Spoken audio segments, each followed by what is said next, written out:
আসসালামু আলাইকুম রহমতুল্লাহ। আলহামদুলিল্লাহ ওয়াহদাহ ওয়াসসালাতু ওয়াসসালামু আলা মান লা নাবিয়্যা বা'দাহ।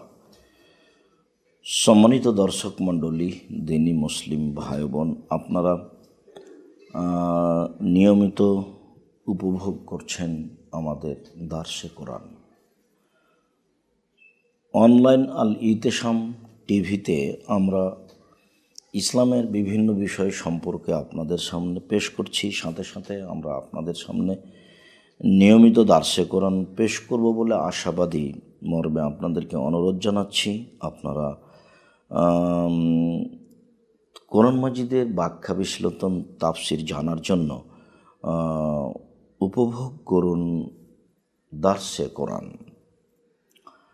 দার্সে কোরআন সম্পর্কে আমরা আলোচনা করতে গিয়ে আজকে আপনাদের সামনে পেশ করব মনে করছি যারা তাফসির করবেন তাদের জন্য কিছু শর্ত। যে কোনো মানুষই কি আসলে কোরআনের ব্যাখ্যা বিশ্লেষণ তাফসির করতে পারে না? তাফসির করার জন্য কিছু শর্ত রয়েছে। তাফসির করার জন্য কিছু গুরুত্বপূর্ণ শর্ত রয়েছে। তার এক নম্বর শর্ত হচ্ছে, যিনি তাফসির করবেন তাকে সঠিক আকীদার অধিকারী হতে হবে। আকীদা, বিশ্বাস। বিশ্বাস বলতে, আকীদা বলতে, ধরুন আমরা বিশ্বাস করি যে আল্লাহ সপ্তম আকাশের উপরে অবস্থান করেন, তিনি সর্বত্র বিরাজমান নন, তার আকার আকৃতি রয়েছে, তিনি নিরাকার নন। অনেকেই মনে করেন আল্লাহ তাআলা সর্বত্র বিরাজমান, তার আকার আকৃতি নেই। ঠিক অনুরূপী অনেকে মনে করেন মুহাম্মদ সাল্লাল্লাহু আলাইহি সাল্লাম নূরের তৈরি। অনেকে মনে করেন মুহাম্মদ সাল্লাল্লাহু আলাইহি সাল্লাম মাটির তৈরি। এর নাম আকীদা, এর নাম বিশ্বাস। অনেকে মনে করেন মুহাম্মদ সাল্লাল্লাহু আলাইহি সাল্লাম ইন্তেকাল করেননি, মারা যাননি। অনেকে মনে করেন মুহাম্মদ সাল্লাল্লাহু আলাইহি সাল্লাম ইন্তেকাল করেছেন, মারা গেছেন। এর নাম আকীদা। আকীদাই মানুষের আত্মার ফায়সালা করে। মানুষ যে আকীদা পোষণ করে সেটাই সে মুখে ও কলমে বাস্তবায়ন করে। যারা এদেশের মাটিতে বিভিন্ন দলের সাথে জড়িত, তাদেরকে দেখবেন যে একই আয়াত নিজ নিজ গতিতে পেশ করছে। এটা তারা আকীদার বহিঃপ্রকাশ। মানুষের আকীদা সঠিক হলে মানুষ হকের উপর থাকতে পারবে এবং প্রবৃত্তি হতে নিরাপদে থাকবে। আর আকীদা যদি সঠিক না হয় তাহলে সে তার প্রবৃত্তির ওপরেই চলতে থাকবে এবং যেইটা সে আকীদা পোষণ করে কোরআন হাদিসকে সে সেভাবে ব্যবহার করার চেষ্টা করবে। যার কারণে যিনি তাফসির করবেন তার সঠিক আকীদা হওয়া একান্ত জরুরি। সম্মানিত দর্শক মণ্ডলী, আপনারা অবগত আছেন যে হুযায়ফা ইবনুল ইয়ামান রাদিয়াল্লাহু তাআলা আনহু একদা রাসূল সাল্লাল্লাহু আলাইহি সাল্লামকে জিজ্ঞাসা করেছিলেন বেশ কিছু কথা। তার একটি জিজ্ঞাসা করেছিলেন, আল্লাহর নবী, আমরা অন্যায়ের মধ্যে, অনিষ্টের মধ্যে ছিলাম। আল্লাহ তাআলা আমাদেরকে কোরআন মাজিদ দিয়েছেন, আপনি এসেছেন, আমরা এখন কল্যাণের মধ্যে। তাই এই কল্যাণের পরে কি অকল্যাণ আসবে? তখন রাসূল সাল্লাল্লাহু আলাইহি সাল্লাম বলেছিলেন, হ্যাঁ, এই কল্যাণের পরে অকল্যাণ আসবে। তখন তিনি আবার জিজ্ঞাসা করেছিলেন, আল্লাহর নবী, ওই অকল্যাণের পরে কি কল্যাণ আসবে? তখন রাসূল সাল্লাল্লাহু আলাইহি সাল্লাম বলেছেন, হ্যাঁ, ওই অকল্যাণের পরে কল্যাণ আসবে, তবে তা হলো ঘোলাটে, ত্রুটিযুক্ত। হুযায়ফা রাদিয়াল্লাহু তাআলা আনহু জিজ্ঞাসা করেছিলেন, আল্লাহর নবী, ধর্ম ইসলাম কি ত্রুটিযুক্ত হয়? তখন রাসূল সাল্লাল্লাহু আলাইহি সাল্লাম বলেছিলেন, দেখো, আমার কতগুলি সম্প্রদায় আসবে যারা ভুল পথে চলে নিজেকে মনে করবে আমি সঠিক পথে আছি। রাসূল সাল্লাল্লাহু আলাইহি সাল্লামের সুন্নাতকে এড়িয়ে চলে বলবে যে আমি রাসূল সাল্লাল্লাহু আলাইহি সাল্লামের সুন্নাতকে মেনে চলছি। তিনি কথা বলেছেন যে তোমরা এটা জানতে পারবে, তোমরা এটা অস্বীকারও করবে। তখন আবার হুযায়ফা রাদিয়াল্লাহু তাআলা বলেছিলেন, আল্লাহর নবী, এই ঘোলাটে ভালোর পরে কি খারাপ আসবে?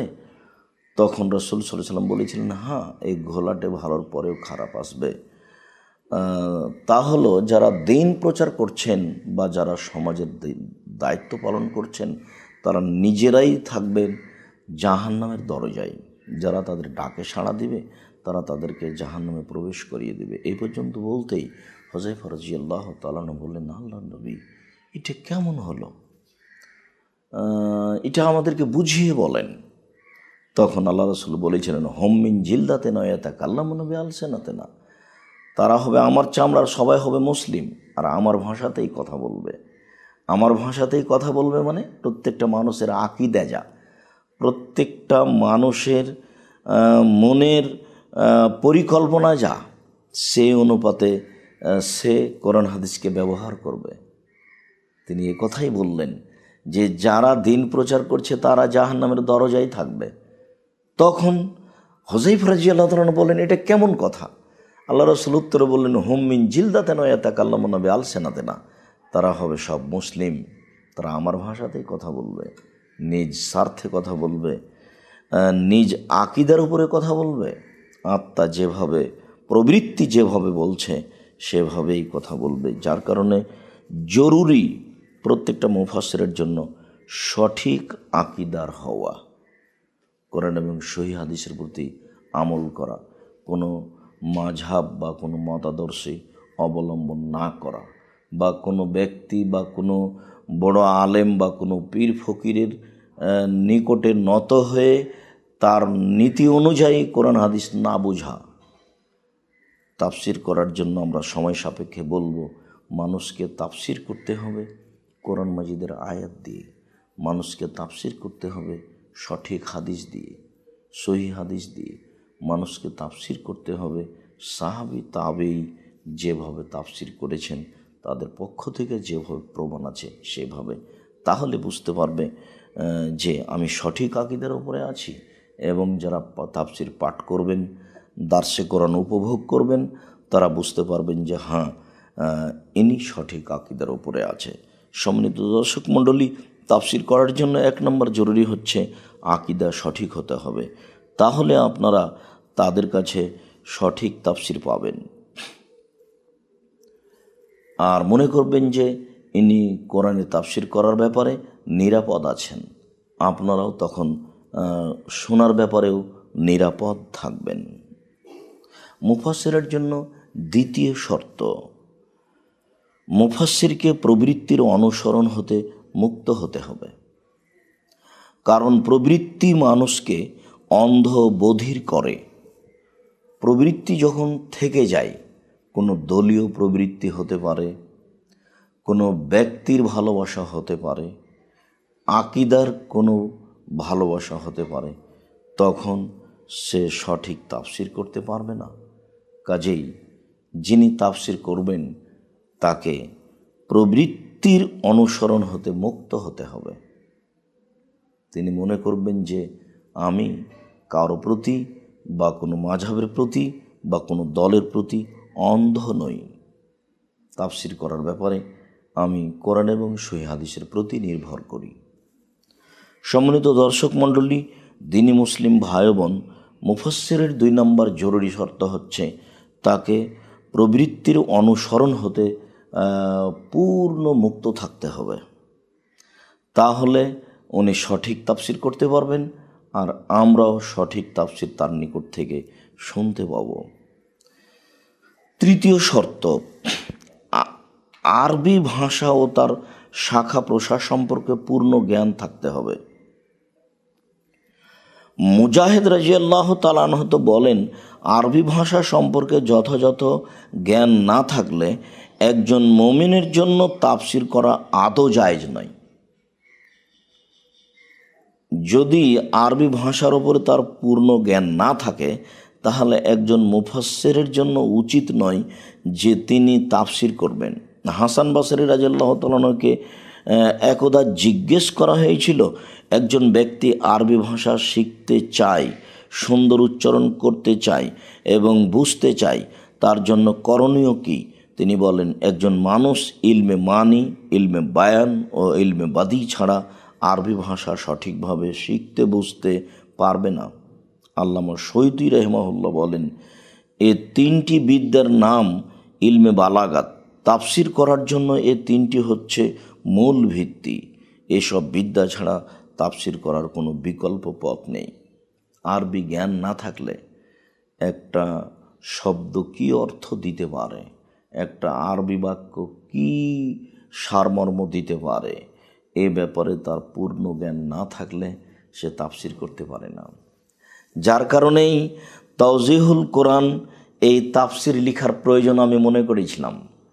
বাংলাদেশের বিভিন্ন জেলাতে আমি বক্তব্য দিতে গিয়ে অনেক মুফাসসিরের তাফসির শুনেছি, যারা তাফসির সম্পর্কে অবগত নয় এবং তাফসিরের ব্যাপারে তাদের কাছে কোনো ইলমও নেই, তাদের কাছে কোনো আসলে যোগ্যতা ডিগ্রিও নেই, কিন্তু তারা জাতির সামনে মুফাসসির হিসাবে নিজেকে পেশ করছেন এবং একটি আয়াত পড়ার পরে কয়েক ঘন্টা যাবৎ এই সেই কথা বলার পরে বলছেন এই আয়াতের তাফসির করতে আরও কয়েক ঘন্টা লাগবে, কয়েকদিন লাগবে। আল্লাহর কসম, এসব মুফাসসির যা কিছু বললেন, আপনি যদি বাংলা অবগত হন তাহলে তাফসির ইবনে কাসির পৃথিবীতে বড় তাফসির, তাফসির কুরতুবী পৃথিবীতে বড় তাফসির, তাফসির রাজি পৃথিবীতে বড় তাফসির। আপনারা এগুলোর বাংলা পড়ে দেখুন, মুফাসসিরের ওই তাফসির সাথে কোনো মিল নেই, কারণ তার তাফসির করার মতো ভাষা জ্ঞান, আরবি জ্ঞান নেই। সমাজ তাকে চালু রেখেছে, সে নিজেকে সমাজের মাঝে চালু রাখার চেষ্টা করছে, তাই সে মুফাসসির। যার কারণেই বক্তব্যের মাঝে আমি মাঝে মধ্যে বলেছি, আমার তদন্ত অনুযায়ী, আমি বলছি না যে আমার তদন্তই চূড়ান্ত সঠিক, আমি যেভাবে বুঝেছি তদন্ত করেছি তাতে আমার তদন্ত আমি জাতির সামনে পেশ করেছি যে 98% জন মুফাসসির মিথ্যুক। উনি তাফসির কোনটা সঠিক কোনটা বেঠিক এ ব্যাপারে তার অবগতি নেই। জাতির সামনে নিজেকে প্রচার করার জন্য এবং নিজের প্রভাব বিস্তার করার জন্য এইভাবে বিভিন্ন কথা বলে তিনি কোরআনের অপব্যাখ্যা বা বিশ্লেষণ করে থাকেন। সম্মানিত দর্শক মণ্ডলী, মানুষের জন্য যারা তাফসির করবেন তাদের জন্য জরুরি যে আরবি ভাষা ও তার শাখা প্রশাখা সম্পর্কে পূর্ণ জ্ঞান থাকতে হবে, অন্যথায় তিনি সুন্দর করে তাফসির করতে পারবেন না। তাফসির করার জন্য 4 নম্বর শর্ত, কোরআনের সাথে সংশ্লিষ্ট জ্ঞানসমূহ থাকতে হবে। কোরআনের সাথে আর যতগুলি ইলমের প্রয়োজন, যেমন ইলমে হাদিস, ইলমে উসুলে হাদিস, ইলমে তাফসির, ইলমে উসুলে তাফসির, ইলমে বালাগাত, ইলমে আদাব, ইলমে নাহু, ইলমে সারফ, ইলমে উসুল, বিভিন্ন ফান সম্পর্কে, বিভিন্ন জ্ঞান সম্পর্কে যত বই পুস্তক লেখা আছে, বিষয় উল্লেখ করে করে তার অধিক বিদ্যার উপরেই তার জ্ঞান থাকতে হবে, তাহলে উনি সঠিক তাফসির করতে পারবেন। যার কারণে কোরআনের সংশ্লিষ্ট যে সবগুলি বিদ্যা রয়েছে, জ্ঞান রয়েছে, তার সাথে তার সম্পর্ক উপযুক্ত থাকতে হবে, তাহলেই তিনি তাফসির করতে পারবেন। তাছাড়া তিনি সঠিক তাফসির করতে পারবেন না। কোনটা সহিহ হাদিস, কোনটা জয়ীফ হাদিস, কোনটা জাল হাদিস, কোনটা সঠিক তাফসির, কোনটা বেঠিক মিথ্যা তাফসির, তা নিয়ে আঁচ করতে পারবেন না। আল্লাহুস সামাদ। সম্মানিত দর্শক মণ্ডলী, অনেক বিদ্বান বড় বড় বই লিখেছেন মিথ্যা তাফসিরের ব্যাপারে, যেমন ডক্টর আবু সাহম একটা বই লিখেন তাফাসির আল মওজুয়াত আল ইসরায়েলিয়াত ফিত তাফাসির, আল মওজুয়াত আল ইসরায়েলিয়াত ফিত তাফাসির। তাফসির গ্রন্থে বা তাফসিরের আলোচনায় ইসরায়েলি বানাওয়াট কাহিনী। যেমন আপনাদেরকে আমি তাফসির কি মিথ্যা হতে পারে এই বইটি এ কারণেই পড়তে অনুরোধ জানাই। এদেশের বিভিন্ন প্রোগ্রামে গিয়ে আমি মুফাসসিরদের তাফসির করা, ব্যাখ্যা বিশ্লেষণ করা দেখেই আমি এটা আপনাদের সামনে পেশ করেছিলাম। বইয়ের নাম তাফসির কি মিথ্যা হতে পারে। তার মানে তাফসির কি মিথ্যা হতে পারে, এই বইয়ে যা আলোচনা আছে সবই মিথ্যা, একটা তাফসিরও সত্য নয়। আরও অনেক আছে, আমি আপনাদের অবগতির জন্য এটা পেশ করে রেখেছি, যাতে করে আপনারা বুঝতে পারেন যে কোরআন মাজিদের তাফসিরও মিথ্যা হয়। কিন্তু আমাদের তো একটা অন্য ধারণা যে কোরআন মাজিদের তাফসির কি আর মিথ্যা হতে পারে। কোরআন মাজিদ যেমন একটি পৃথিবীর জাতির কাছে, সবার কাছে মূল্যায়নকর গ্রন্থ, তার তাফসিরও তাই হবে। কিন্তু আসলে তা নয়। কোরআন মাজিদের তাফসির করতে গিয়ে মানুষের পা পিছলে গেছে। তারা অনেকেই সঠিক আকীদা নিয়ে, সঠিক জ্ঞান নিয়ে, সহি জয়ীফের বিশ্বস্ততা নিয়ে তারা তাফসির করতে পারেননি, যার কারণে মিথ্যা তাফসির গ্রন্থ পরিপূর্ণ আছে। সম্মানিত দর্শক মণ্ডলী, আমরা আরও মনে করি যে যিনি তাফসির করেন তার জন্য আরও শর্ত হচ্ছে সূক্ষ্ম বুঝ থাকতে হবে। তিনি সুচিন্তিত হয়ে তার জ্ঞানকে যথাযথভাবে চর্চা করে তিনি তাফসির করবেন, তাহলেই তিনি সঠিক পথে পৌঁছিতে পারবেন। চিন্তা চেতনা কাজে লাগাতে হবে, জ্ঞান চর্চা করতে হবে, বিবেক চর্চা করতে হবে। শরীয়তের সঠিক বিষয় উদ্ঘাটন এবং বাতিল মত হতে সরে গিয়ে সঠিক মতের প্রাধান্য দেওয়ার জন্য সূক্ষ্ম বুঝ থাকা একান্ত জরুরি। যদি সূক্ষ্ম বুঝ না থাকে, তাহলে তো আপনি যারা ভুল আকীদায় তাফসির করেছেন সেটাকে আপনি সঠিক মনে করবেন। যার জন্য মুফাসসিরের জন্য জরুরি হচ্ছে তার সূক্ষ্ম বুঝ, সূক্ষ্ম জ্ঞান থাকা। এছাড়াও তাফসির করার জন্য নিয়ত খালিস হতে হবে। নিয়ত খালিস না হলে তাহলে তো সঠিক তাফসির করতে পারবে না। যেভাবে তার প্রবৃত্তি তাকে চালাচ্ছেও সেভাবেই চলবে। রাসূল সাল্লাল্লাহু আলাইহি ওয়াসাল্লাম বলেছেন, ইন্নামাল আমালু বিন্নিয়াত, নিশ্চয় মানুষের কর্ম নির্ভর করে তার নিয়তের উপরে। মানুষের যদি নিয়ত পরিষ্কার স্পষ্ট না হয়, তাহলেও সুন্দর সঠিক তাফসির করতে পারবে না। নিয়ত পরিষ্কার হতে হবে। যখনই নিয়ত পরিষ্কার হবে, তখনই কোনো মত, কোনো মাযহাব, কোনো সংকীর্ণতা তার ভিতরে চেপে যাবে না। আর যখনই নিয়ত পরিষ্কার হবে না, তখন সে তার প্রবৃত্তি অনুযায়ী তাফসির করবে, সে সঠিক পথে থাকতে পারবে না। সম্মানিত দর্শক মণ্ডলী, আমরা মুফাসসিরের জন্য কিছু শর্ত পেশ করছিলাম। তার একটি গুরুত্বপূর্ণ শর্ত পেশ করছিলাম নিয়ত। মুফাসসিরের জন্য আরেকটি শর্ত হচ্ছে ইলম অনুযায়ী আমল করা। উপকারী বিদ্যার বরকত হচ্ছে মুফাসসিরের অঙ্গ প্রত্যঙ্গের উপর বিদ্যার প্রতিক্রিয়া প্রকাশ পাবে। ইলম অনুযায়ী যদি আমল না হয়, তাহলে তার কাছে তাফসির নিরাপদ থাকবে, এটা নয়। রাসূল সাল্লাল্লাহু আলাইহি সাল্লাম 4টি জিনিসের কথা প্রায় সময় বলতেন। তিনি বলতেন, আল্লাহুম্মা ইন্নী আউযু বিকা মিন ইলমিন লা ইয়ানফা ওয়া মিন কলবিন লা ইয়াখশা ওয়া মিন নাফসিন লা তাসবা ওয়া মিন দাওয়াতিন লা ইস্তাজাবু লাহা। আল্লাহ, আমি তোমার নিকটে এমন বিদ্যা চাই না যে বিদ্যা উপকারী নয়, যে বিদ্যা উপকার করে না। তোমার কাছে আমি এমন আত্মা চাই না যে আত্মা তৃপ্তি লাভ করে না, সন্তুষ্ট হয় না, তুষ্ট হয় না, সবসময় ভুল অন্যায় বেশির দিকে সে মানুষকে চলতে আগ্রহী হতে বাধ্য করে। এরকম আত্মা আমি তোমার কাছে চাই না। 3, এমন অন্তর চাই না যে অন্তর আল্লাহকে ভয় করে না। আমি চাই তোমার কাছে সেই অন্তর, যে অন্তর আল্লাহর ভয়ে কাঁদে, সে অন্তর আমি তোমার কাছে চাই। আর এমন বিদ্যা, আর এমন আমি দোয়া করতে চাই না যে দোয়া তোমার দরবারে কবুল হয় না। আমি যে দোয়া করব, সে দোয়া যেন তোমার দরবারে কবুল হয়, এটাই আমি চাই। 4টে জিনিস থেকে রাসূল সাল্লাল্লাহু আলাইহি সাল্লাম সবসময় পরিত্রাণ চাইতেন।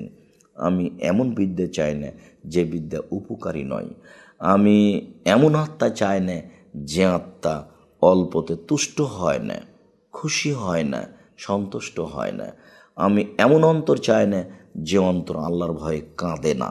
আমি এমন দোয়া করতে চাই না যে দোয়া আল্লাহর দরবারে কবুল হয় না। সম্মানিত দর্শক মণ্ডলী, মুফাসসির জন্য জরুরি হচ্ছে এলম অনুযায়ী আমল করা। এটা তো আপনারা অবগত আছেন। আল্লাহ তাআলা এই কথা বলেছেন, কাবুরা মাকতান ইনদাল্লাহি আন তাকুলু মা লা তাফআলুন। সেই লোকটি আল্লাহর কাছে সবচেয়ে ঘৃণিত, তার প্রতি আল্লাহ তাআলা সবচেয়ে অসন্তুষ্ট, যে ব্যক্তি যা বলে তা করে না।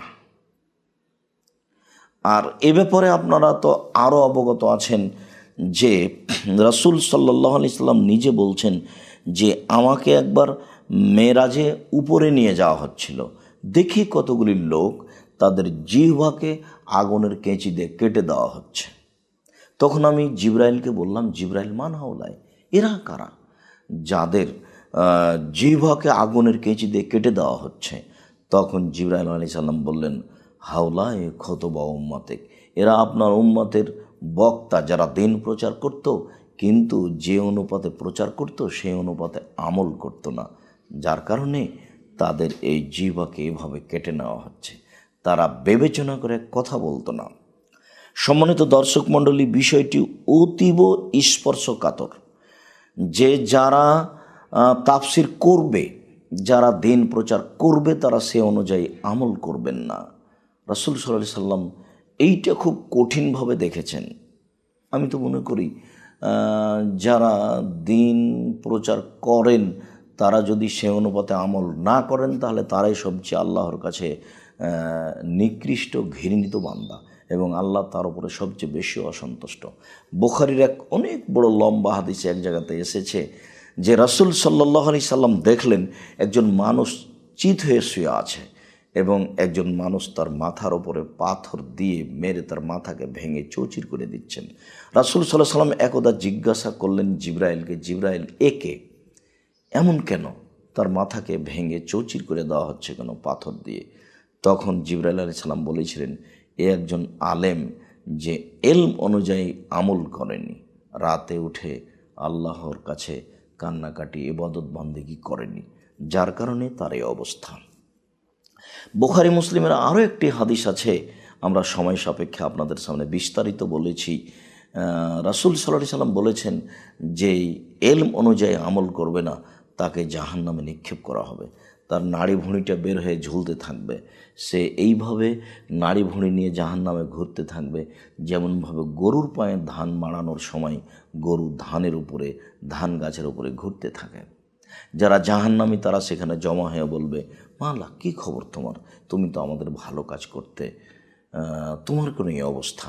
তখন লোকটি উত্তরে বলবে, হ্যাঁ আমি ভালো কাজ করতাম, কিন্তু আমি কোনো দিন নিজে ভালো কাজ করিনি, ভালো কাজ করার জন্য আদেশ করেছি কিন্তু নিজে ভালো কাজ করিনি।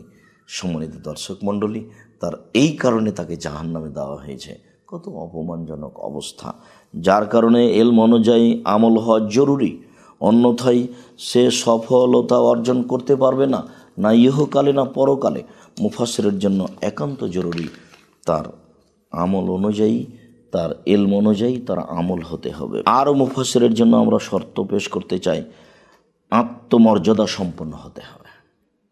একজন মুফাসসিরের জন্য জরুরি নিজেকে একজন সম্মানী, সুশিক্ষিত, জ্ঞানী মানুষ মনে করবেন। যেখানে সেখানে যাবেন না, যখন তখন হোটেলে বসবেন না, চায়ের দোকানে বসবেন না, মানুষের সাথে বদনাম গীবতে জড়িয়ে পড়বেন না। নিজেকে একজন আত্মমর্যাদা সম্পন্ন ব্যক্তি মনে করতে হবে, অন্যথায় তিনি সঠিক তাফসির করতে পারবেন না। সঠিক তাফসির করার জন্য তার একটা আত্মমর্যাদার প্রয়োজন রয়েছে। মানুষ তার বদনাম করবে, মানুষ তাকে হেয় তুচ্ছ মনে করবে, এমনটা একজন মুফাসসিরের জন্য আদৌ ঠিক নয়। আমরা মুফাসসিরের জন্য আরও শর্ত মনে করি যে হক প্রকাশে নির্ভীক হতে হবে। এ মর্মে সাহাবীগণ রাসূল সাল্লাল্লাহু আলাইহি ওয়াসাল্লামের হাতে বায়াত করেছেন যে আমরা যেখানেই থাকি, যে অবস্থায় থাকি, হক বলবো, আল্লাহর ব্যাপারে নিন্দুকের নিন্দাকে ভয় করব না। সাহাবীগণ এ ব্যাপারে রাসূল সাল্লাল্লাহু আলাইহি ওয়াসাল্লামের সাথে বায়াত করেছেন, যার কারণেই তো মারওয়ান ইবনে আব্দুল মালিক, মারওয়ান এক দেশের প্রেসিডেন্ট মারওয়ান এক সময়ে ঈদের মাঠে গিয়ে মিম্বারে উঠে সলাতের আগে খুতবা আরম্ভ করেছেন। তখন আবু সাঈদ খুদরি রাদিয়াল্লাহু তাআলা আনহু খুতবা চলাকালীন তার হাত ধরে তাকে মিম্বার থেকে টেনে নামাচ্ছেন, হাত ধরে তাকে বলছেন আপনি নেমে যান, ঈদের মাঠে আগে সলাত হবে তারপরে খুতবা। তখন মারওয়ান বলছে না, তুমি যা জানো তা এখন চলবে না, আগে খুতবা হবে তারপরে সলাত। আসলে তার বক্তব্য মানুষ শুনতো না, সলাতের সাথে সাথে সলাত শেষ হওয়ার সাথে সাথে মানুষ চলে যেত, যার কারণে সেটা করছিল। আবু সাঈদ খুদরি রাদিয়াল্লাহু তাআলা শেষ পর্যন্ত বললেন তাহলে আমি এই ঈদের মাঠেই থাকবো না। সাহাবীগণ কখনো হক বলার ব্যাপারে, হক মানার ব্যাপারে পিছপা হতেন না। আর প্রতিপক্ষ সে যতই শক্তিশালী হোক না কেন, সে রাজা ধীরাজ যেই হোক না কেন, তারা কখনো দমে যেতেন না। মুফাসসিরের জন্য এইটা জরুরি যে তাকে নির্ভীক হতে হবে এবং তাকে এ ব্যাপারে শক্তিশালী হতে হবে যে যে কোনো সমস্যা আসুক না কেন আমি হক বলতে পিছপা হব না। সম্মানিত দর্শক মণ্ডলী, আমরা মনে করি যে যারা তাফসির করবেন তাদের জন্য আরও শর্ত হচ্ছে সত্য অন্বেষণকারী হতে হবে। আয়াতের ব্যাখ্যায় হাদিস নকল করতে হবে, আয়াতের ব্যাখ্যায় সাহাবী তাবেঈগণ কি ব্যাখ্যা করেছেন সেটা দেখতে হবে। কখনো তিনি জাল জয়ীফ হাদিসের আশ্রয় নেবেন না, কখনো তিনি কোনো মাযহাব দলীয় সংকীর্ণতার নিকটে মাথা নত করবেন না। কেননা এলম তার কাছে আমানত রয়েছে, তাকে বিশ্বস্ত হতে হবে। যেমনভাবে আল্লাহ তাআলা জিবরাইল আলাইহিস সালামের কথা বলেছেন কোরআন পেশ করার ব্যাপারে, ইন্নাহু লাকাউলু রাসূলিন কারীম, নিশ্চয় কোরআন মাজিদ হচ্ছে সম্মানিত বাণীবাহকের উক্তি। যে কুওয়াতিন ইনদা দিল আরশে মাকিন, তিনি হচ্ছেন আরশ ওয়ালার নিকটে শক্তিশালী এবং নির্ভরযোগ্য আস্থাভাজন। মুতাআইন সাম্মা আমিন, তার কথাকে মেনে নেওয়া হয়, তিনি বিশ্বস্ত। যিনি তাফসির করবেন তাকে হতে হবে বিশ্বস্ত মানুষের, তিনি হবেন আস্থাভাজন ব্যক্তি এবং তিনি যা বলবেন তা সমাজে গ্রহণ করা হবে, মেনে নেওয়া হবে, এমন ব্যক্তি হতে হবে। সম্মানিত দর্শক মণ্ডলী, আমরা আপনাদেরকে মুফাসসিরের কিছু শর্ত বলতে চাচ্ছিলাম তাফসির করার ব্যাপারে। কয়েকটি শর্ত আমরা তার সামনে পেশ করলাম। আমরা মুফাসসিরের তাফসির করার শর্ত পেশ করতে গিয়ে 1 নম্বরে পেশ করেছি তাকে সঠিক আকীদার অধিকারী হতে হবে। 2, মুফাসসিরকে প্রবৃত্তির অনুসরণ হতে মুক্ত হতে হবে। 3, আরবি ভাষা ও তার শাখা প্রশাখা সম্পর্কে পূর্ণ জ্ঞান থাকতে হবে। 4, কোরআনের সাথে সংশ্লিষ্ট জ্ঞানসমূহ থাকতে হবে, যেমন ইলমে হাদিস, ইলমে উসুলে হাদিস, ইলমে তাফসির, ইলমে উসুলে তাফসির, এই ইলমে আদাব, ইলমে নাহু, ইলমে সারফ, এসব জ্ঞান থাকতে হবে।